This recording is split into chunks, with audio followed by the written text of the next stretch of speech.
अभी सब्सक्राइब करें हमारे YouTube चैनल ईश्वर टीवी को और देखिए वीडियोस सबसे पहले। जल सबसे बुद्धिमान तत्व है।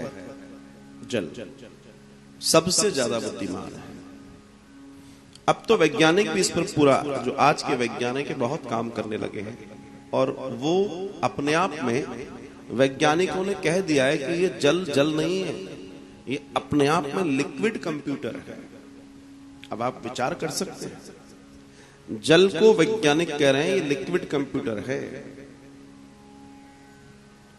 अब कैसे है ये हमारे तो प्राचीन ऋषि मुनि बहुत जानते थे, इसलिए हमारे यहाँ जल को पूजने की विधा थी। जहां जल रखा जाता था वहां माताएं आरती भी देती थी, वहां धूप भी दी जाती थी, वहां फूल भी रखा जाता था। क्यों?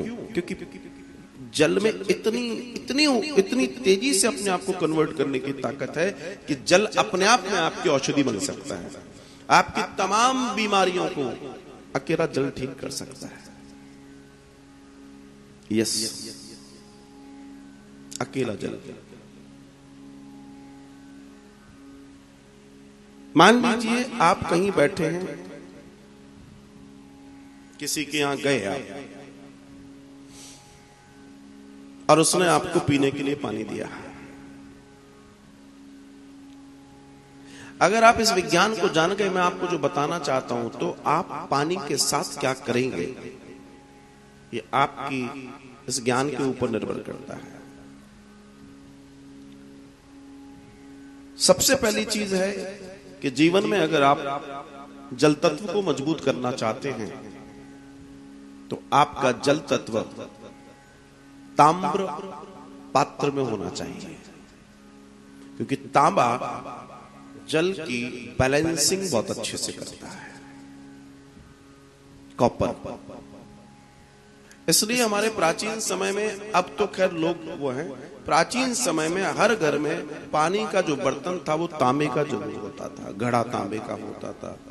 दक्षिण भारत में तो जिसके यहाँ आज भी पीने का घड़ा तांबे का नहीं है उसको अपशकुन माना जाता है, और वो बिल्कुल सही है। दक्षिण भारत में आज भी लोगों के जो पीने के बर्तन, बड़े घड़े आदि इत्यादि हैं, उन पर आपको कुमकुम लगी हुई मिलेगी। यस, क्यों? क्योंकि पानी के अंदर सोच और मेमोरी बहुत तेज है। देखो 15, 20, 25 फुट ऊपर जो पानी है, जैसे ही वो झरने से नीचे गिरता है, आप दोनों पानी ले लीजिएगा, झरने के ऊपर वाला जैसे ही वो गिरेगा, गिरने के बाद जो जो जो जैसे ही उसके विस्फोट होता है वो अरबों अणुओं में टूटता है, अरबों खंड होते हैं, और जैसे ही वो पानी आगे आता है मखमल की तरह होता है, निर्मल होता है, सॉफ्ट हो जाता है। पानी अभी थोड़ी ऊपर कुछ और है, नीचे गिरा, पानी आगे बढ़ा, सॉफ्ट हो जाएगा। क्यों? ये उसकी प्रकृति है। लेकिन जल ही गड़बड़ कर सकता है। मान लीजिए आपने कहा किसी से पानी ले आओ भाई, जरा एक गिलास पानी पिलाओ, और अगर उसका मन ठीक नहीं है और बड़ी मुश्किल से उसने कहा बताओ मुझसे पानी मंगवाते हैं, या वो क्रोध में, चाहे वो आपकी श्रीमती जी हो या घर में कोई भी हो या आप ही क्यों ना हो, अगर वो पानी लाकर दे रहा है और हमको ये पता पड़ रहा है कि क्रोध में है या ये ठीक है, तो वो पानी जहर है, वो जल जहर है आपके लिए। क्योंकि जल आपकी बॉडी में 72% है और वो जल नेगेटिव एनर्जी के साथ आ रहा है। आप जब उसको लेंगे तो वो आपके ऊपर बहुत गजब का विष डालने वाला है। यस,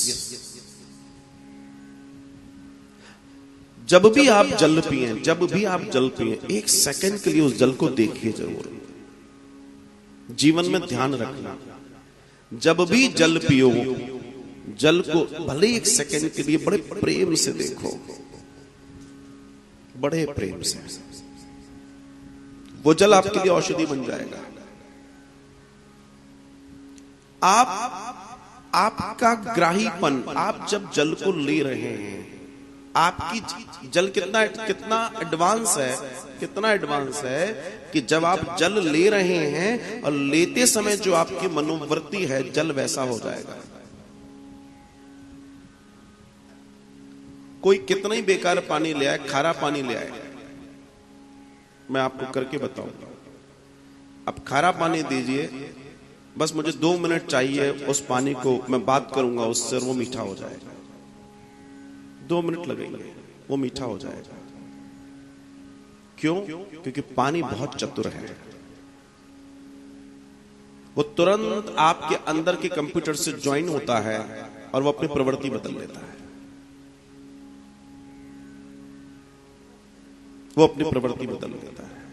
तो आप जब भी पानी पिए, पानी से बात करें कि तुम मेरे लिए बहुत लाभदायक हो, तुम मुझे बहुत सुंदर जीवन देने जा रहे हो। क्यों? क्योंकि वो भगवान है।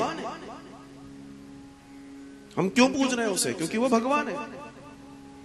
आपको पानी ना मिले तो क्या होगा? आप विचार करके देखिए, ये पंच महाभूत क्या है? ये पंच महाभूत भगवान है। इनके बिना हमारा और आपका जीवन ही नहीं है। इस पर काम दुनिया भर के लोग कर रहे हैं और हम जो करते थे वो छोड़ रहे हैं, वो भूल रहे हैं इस काम को।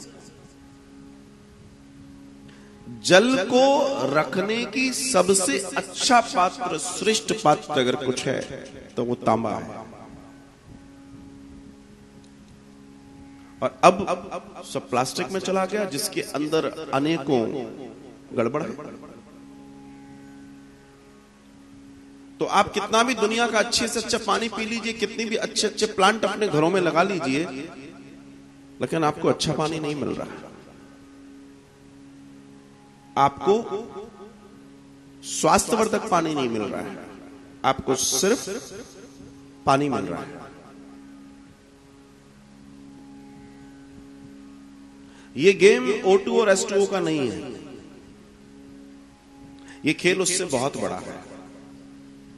इसलिए हमारे यहां जल को देवता कहा गया, भूमि को देवता कहा गया, आकाश को देवता कहा गया, वायु को देवता कहा गया, अग्नि को देवता कहा गया।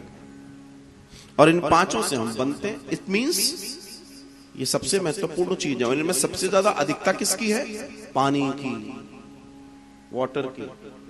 तो थोड़ा सा मैं कह रहा हूं, बाकी कुछ दिमाग मत लगाओ, एक दिमाग तो लगा लो कि अगर हमारे शरीर में सबसे ज्यादा पानी है, इसका मतलब पानी का महत्व सबसे ज्यादा है। सीधे सीधा गणित है, इसका मतलब पानी का महत्व सबसे ज्यादा है। हमारी जितनी जनित बीमारियां हैं जो हमें हो रखी हैं, उन बीमारियों का कारण भी पानी है। आप अगर सिर्फ पानी के साथ व्यवहार करना सीख जाएं, पानी के साथ बातचीत करना सीख जाएं, पानी आपकी बीमारियां दूर कर देगा। सिर्फ पानी से बातचीत करना सीख जाओ आप। और आपके घर में रखा हुआ जल, अगर आप उसको एक कुमकुम और फूल रख दोगे या पत्ती रख दोगे या उसको पूज लोगे, तो वो क्या हो गया? वो अमृत हो गया।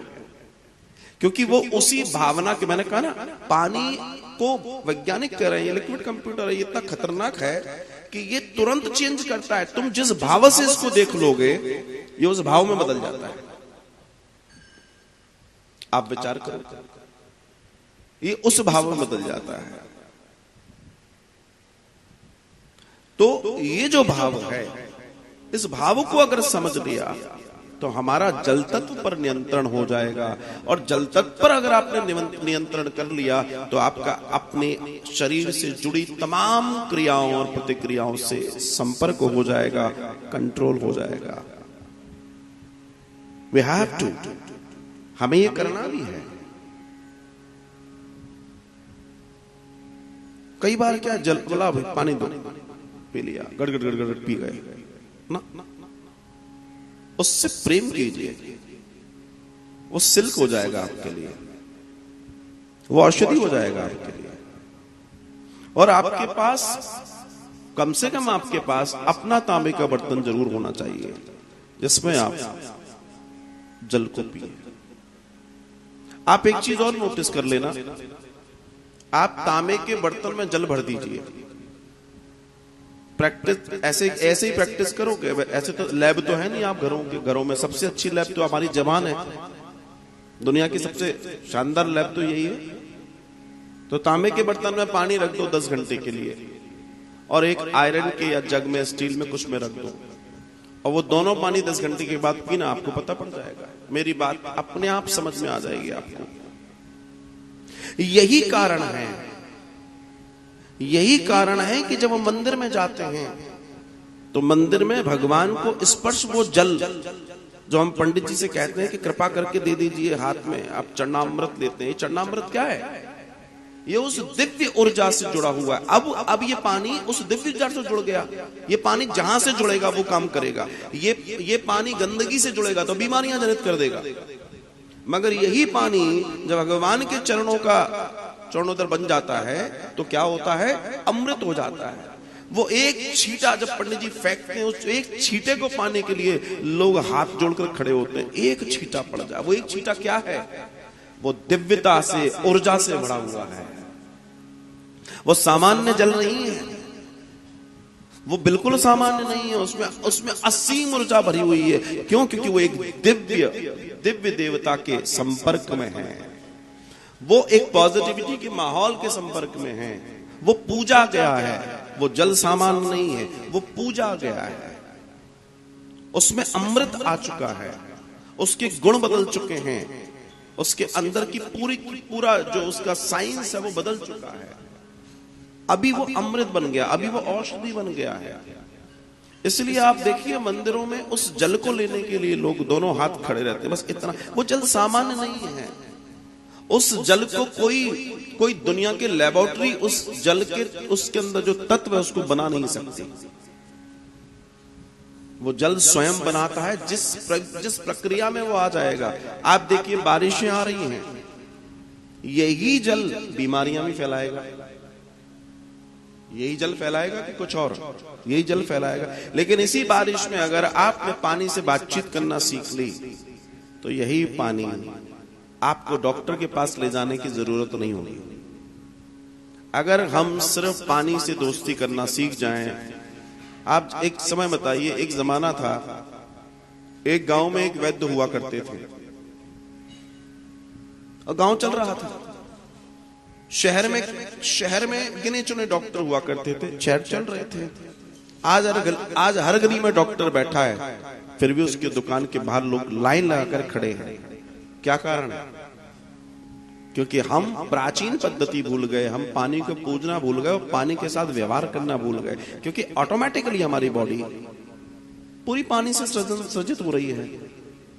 अगर हम पानी के साथ तालमेल बिठा लें, उससे दोस्ती कर लें, इस तत्व को जो सबसे ज्यादा तत्व हमारे शरीर में है, तो आप ध्यान रखिएगा, आप आनंद से भर जाएंगे, बीमारियों से दूर चले जाएंगे।